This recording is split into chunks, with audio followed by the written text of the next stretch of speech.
Track storms to alert you first. This is KIMT Storm Team 3, weather coverage you can count on. It's time for weather once again. KIMT Storm Team 3 Chief Meteorologist Aaron White is hanging out at CCAP today, picking some pumpkins. So Aaron, do you know how much a pumpkin costs out there?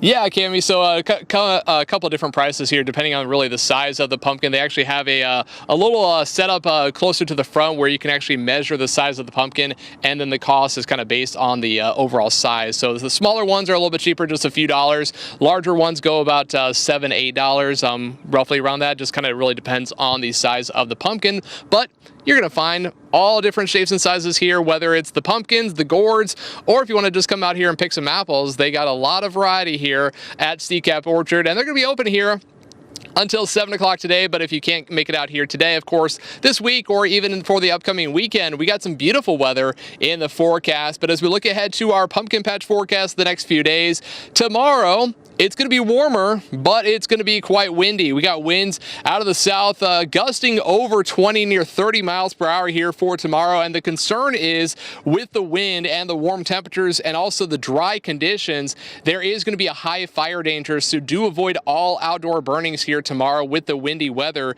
that we have in the forecast. Highs are going to be around the mid 70s, and then we cool things down for Thursday and Friday. We're back to more fall-like conditions as highs are back in the upper 60s here looking ahead to Friday. But for right now, it's also pretty cool out there. We're at 58 degrees in Rochester. I got my flannel on, and I got to say, it's feeling a little chilly out here, even with flannel on and 58 degrees. Winds out the northwest at 7 miles per hour. So if you're heading out this evening, definitely grab that jacket, as we will be dropping down into the 40s later on tonight.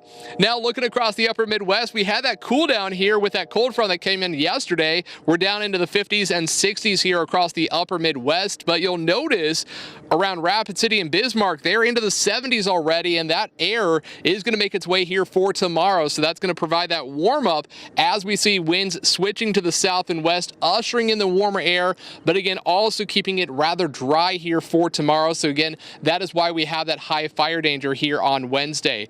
Now, our forecast for tonight, calling for partly cloudy skies, and again, kind of chilly, 44 for a low. And then for tomorrow, looking ahead to highs back into the mid-70s here with a high near 76, and those winds getting kind of strong out of the southwest near 20 miles per hour, but gusts over 30 here, especially as we look ahead to the afternoon. Now, as we get you to the 7-day forecast where the weekend is always in view, we are calling for that cool down here by Friday with highs in the upper 60s. But after that, Cami, the weekend, we went to 80 here on Saturday, but it's quick because we're right back into the 60s here by Sunday.